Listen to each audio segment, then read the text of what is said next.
I dok je Pariz pripremao sutonsko osvjetljenje na Jelisejskim poljima, na zemljanom centralnom terenu, kome je ime Philippe Chatrier, desilo se nešto što u Open eri, a to je era koja traje od 1968. godine, nije zabeleženo.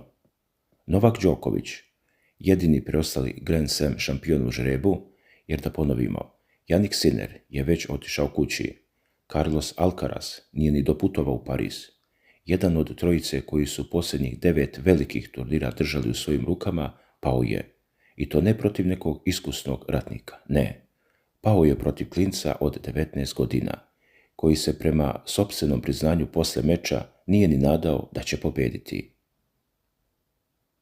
Fonseca, Brazilac, ime koje ćete zapamtiti. I zato nam je cilj da ispričamo priču koja pokazuje kako teniski svijet, baš kada pomislite da je sve rešeno i da su stari lavovi pronašli način da večito grizu, dobije potpuno novi pečat. Naime, ovo nije samo meč, ovo je, kako piše i sam britanski Independent, signal da je počela potpuno nova era. Philippe Chatrier, čuveni stadion, već godinama je svedok Đokovićevih kako pobjeda, tako i retkih poraza. Međutim, ovaj poraz ima težinu. Novaku je trebala 25. Grand Slam titula. Zašto je 25 toliko bitna? Zato što bi njome sam sebi odmakao od svih i ušao u istoriju kao najtrofejniji igrač svih vremena sa nedostižnom brojkom.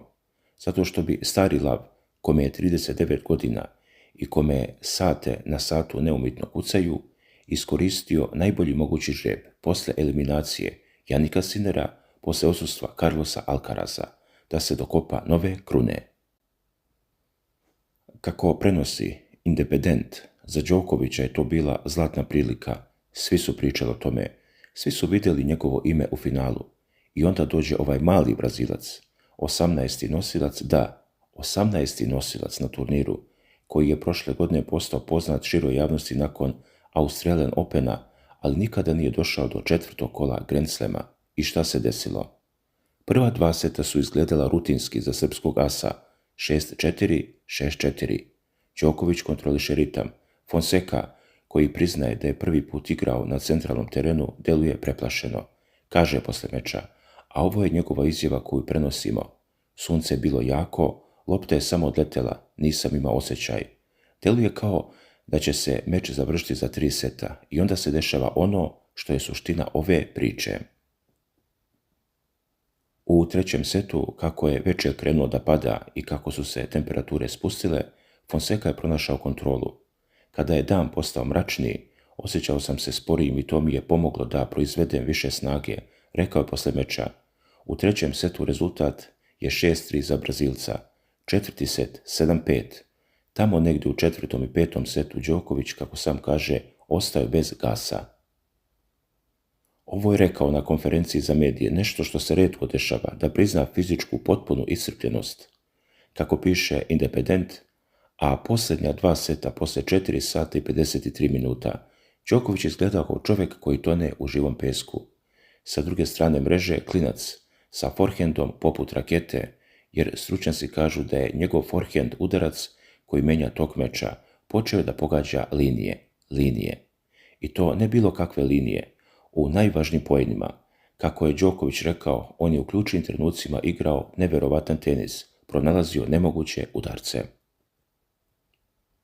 Ovo nas dovodi do neverovatne statistike koju je izneo Independent posle meča. Đoković je u svojoj karijeri odigrao 279 mečeva u kojima je vodio sa 2-0 u setovima. Zapamtite taj broj, 279 mečeva, izgubio je samo 2. Prvi put 2010. godine na Roland Garrosu od Jirgena Melcera i sada 2026. godine od jednog 19-godišnjaka koji nije imao šta da izgubi. Ovaj podatak je ključan za razumevanje veličine šoka kada u slačionicu uđe teniser koji je poznat kao najveći mentalni ratnik svih vremena, koji je dovođen u vezu sa sposobnošću da poništi prednosti protivnika i kada taj isti teniser pukne, to ne signalizira samo kraj turnira za njega, to signalizira prelazak moći. Moramo ovdje da napravimo kratku pauzu i pogledamo širi kontekst, jer je to ono što ovu priču čini ogromnom. Ne radi se samo o Novaku, radi se o čitavoj strukturi muškog tenisa. Prema navodima Independenta, Jannik Sinner je ispao dan ranije u drugom kolu u 5 setova protiv Juana Manuela Cerundola. Sinner je također vodio 2:0 u setovima, čak je vodio sa 5:1 u trećem setu i onda je doživio potpuni fizički kolaps. Tražio lekara, rekao je da mu je muka, da želi da povrati. Taj kolaps je ostavio žreb potpuno otvorenim. Kada su Sinner i Alcaraz van konkurencije, Alcaraz ne brani titulu zbog povrede ručnog zgloba. Ostali su samo igrači koji su ili iskusni, ali ne i Grand Slam šampioni poput Aleksandra Zvereva i Kaspera Ruda, ili potpuno nova generacija, i onda ovaj Fonseca ne samo da ulazi u tu prazninu, već je razvaljuje. Kada je Fonseca servirao za meč u 5. setu, doživio je pakleni pritisak. Đoković je imao break loptu. Jedan polen delio ga je od opstanka i šta radi klinac od 19 godina, kaže, a ovo je doslovni citat posle meča, verovao sam da mogu da napravim asove. Osjećao sam se kao John Isner, iako je to ludo. Zatim je ispalio 3 asa za redom. Najbrže servise na meču. Utišao je publiku. Završio je posao sa 7:5 u 5. setu. Posle meča, stari majstor je prišao i rekao, nadam se da će on biti sljedeća velika stvar. To je ono što najviše boli kada ste sportista. Kada vam protivnik kaže, ti si bolji, ti zaslužuješ da osvajaš Grand Slamove, ti si budućnost. Pogledajmo sada kako je sam Đoković podneo ovaj poraz, jer je njegov govor posle meča možda i značajniji od samog rezultata. On je odbio da priča o propuštenoj šansi, kako prenosi Independent. Kada su ga pitali za zlatnu priliku koja mu izmakla, prekinuo novinara usred pitanja. Rekao je da ne zna da li će se sljedeće godine vratiti na Roland Garros. Ovo je važno, jer je on rekao to i prošle godine, ali sada je situacija drugačija. On će za godinu dana imati 40 godina.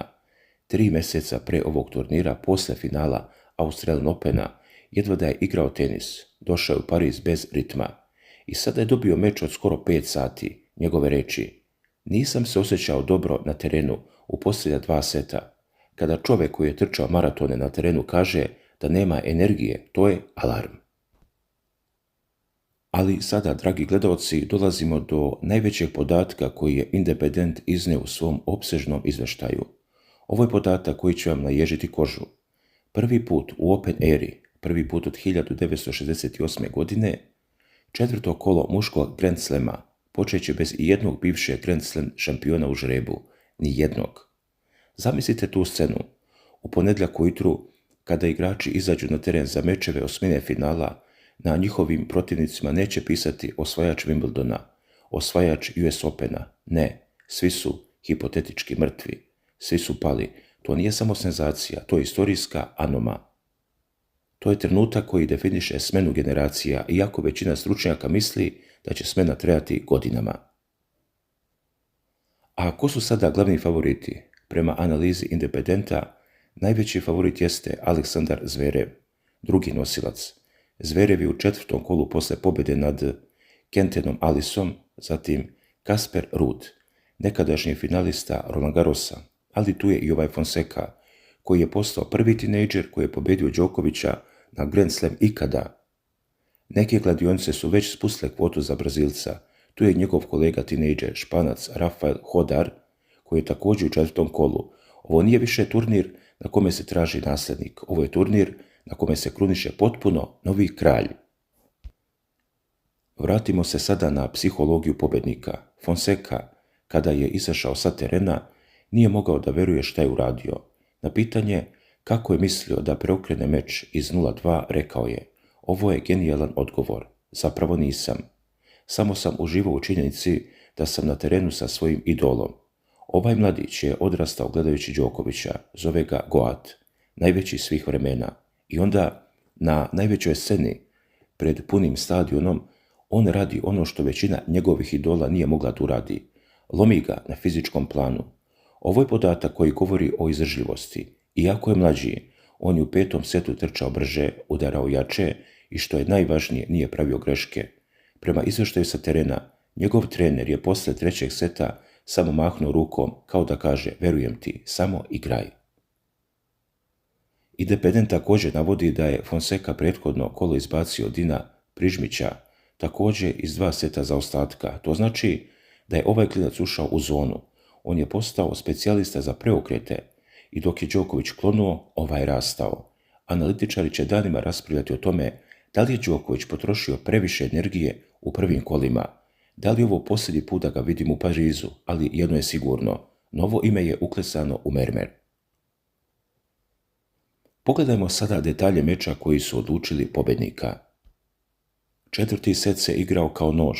Fonseca je uspeo da napravi break u ključnom momentu pri 5-5, kako rekao Đoković. On je jednostavno pronalazio neverovatne linije. Nije samo tukao lopticu, imao je smirenost da puca u aut linije kada je najteže. Ovo nije veština koja se uči, ovo je rođeno samopouzdanje. U 5. setu, posle razmene brejkova, Fonseca je krenuo glavom kroz zid. I onda, kada je došao trenutak za servis za pobjedu, 3 asa. Nema ništa slađe za mladog igrača nego kada mu zataje noge, a on ipak zakuca 3 nezaustavljiva servisa.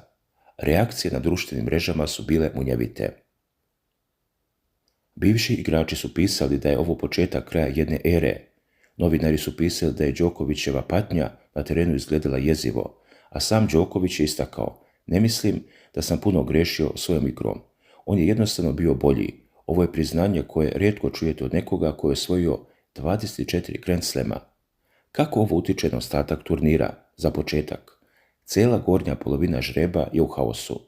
Iako su tu još Zverov i Rud, njihovi protivnici sada veruju da mogu do finala.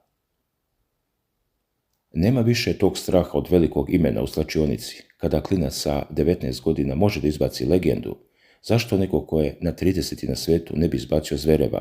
To je lančana reakcija koja slijedi. Turnir je postao nepredvidiv i to je ono što publika želi.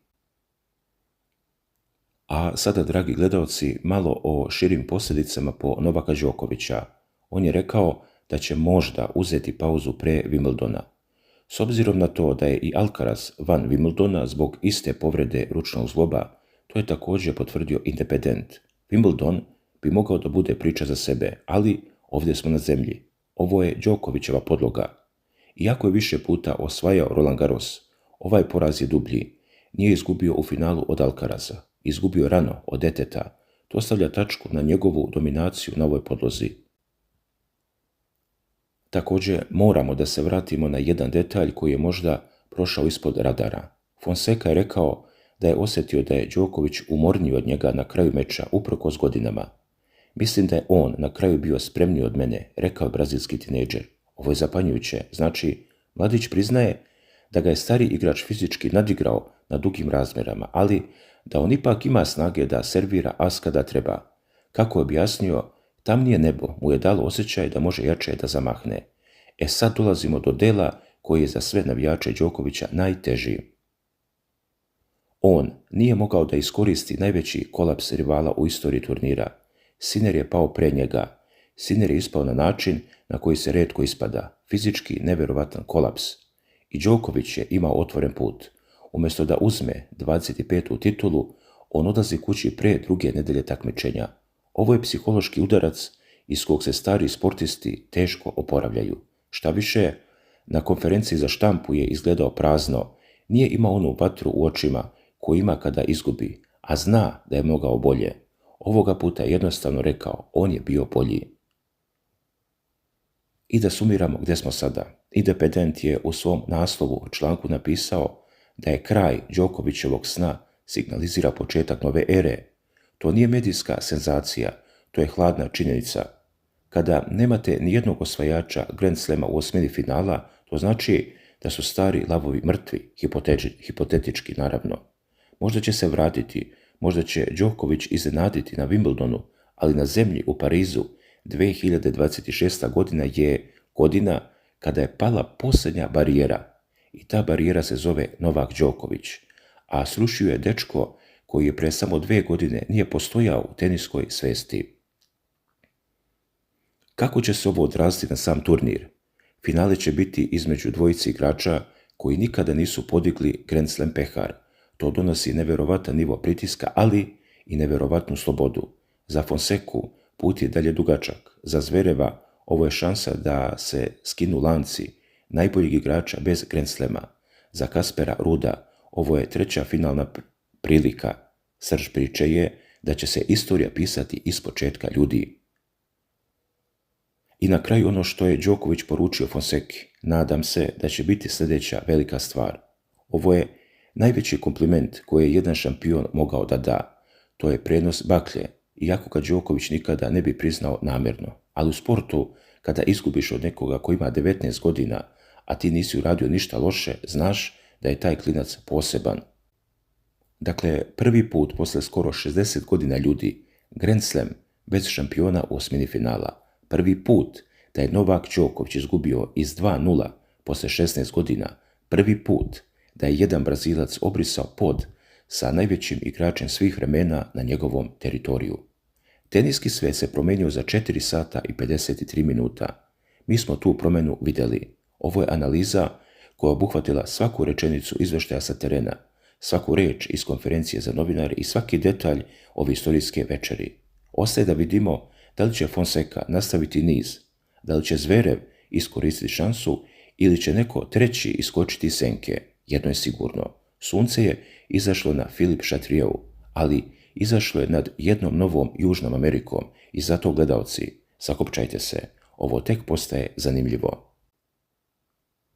Nažalost, nije nama ovo zanimljivo kao navijačima Novaka Đokovića, jer smo duboko verovali, mogu slobodno da kažem i ja, kao i komentatori koji radimo ovu analizu, da će posle vodstva od 2-0, pa čak i kada je u trećem setu imao priliku da sve prelomi, Novak uspjeti da završi posao. Ta jedna lopta, taj jedan trenutak na kraju trećeg seta, kao da je doveo do potpunog preokreta meča. Iskreno, verovao sam do samog kraja da će uspjeti da se izvuče i da mu se ovo neće desiti, ali dešava se. To je sport, to je život. Ovo je praktično prvi put posle mnogo godina da gledamo ovakav scenario. Ne računam 2010. godinu, jer je to bila neka sasvim druga priča. Neki od današnjih protivnika tada nisu bili ni rođeni. I ljudi, to je život. Jednostavno, nekada pobjediš, nekada izgubiš, ali to je i Novak Đoković. Nešto ću vam reći uprkos svim kritikama, naslovima, medijskim prepucavanjima i pričama, da li je ovo kraj ili nije kraj za Novaka Đokovića. Ja imam samo jednu poruku. Ne otpisujte ga. Ne otpisujte ga. Biće tu još mnogo toga do kraja godine. I još nešto. Mnogi danas pričaju da je izgledao iscrpljeno posle 5 sati igre. Pa naravno da je izgledao iscrpljeno. Ko ne bi izgledao iscrpljeno posle 5 sati vrhunskog napora? I onaj od 15 godina, i onaj od 55 godina. Svaka mu čast, ljudi, kako god da se ovo završilo. Ja i dalje vidim u njemu nešto veliko. I dalje verujem da ima još mnogo toga da pokaže. Šta više, gotovo sam ubeđen da će Novak Đoković, i to možda mnogo pre nego što mnogi očekuju, začepiti usta brojnim kritičarima i hejterima, a ovoga puta možda i zauvek. Zapamtite moje reči, a vama hvala na pažnji.